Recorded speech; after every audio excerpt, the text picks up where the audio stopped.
I think it's safe to say that we have really had some success in the area. So we actually see there's a potential here for a large-scale mining operation potentially, focused primarily around gold, copper and silver, which are all in high demand at the moment. I think for the region and for the Mackay Whitsunday region, I think there's a real opportunity.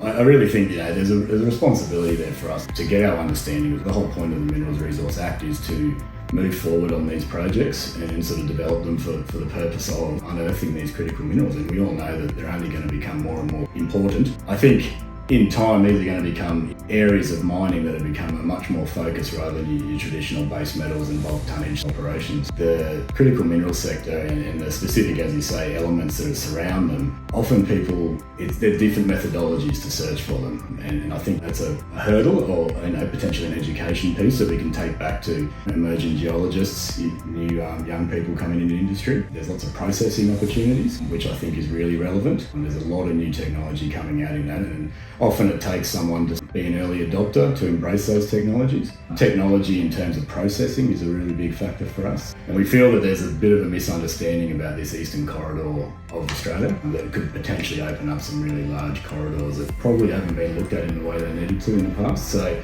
look, I think for the region there's a real opportunity here.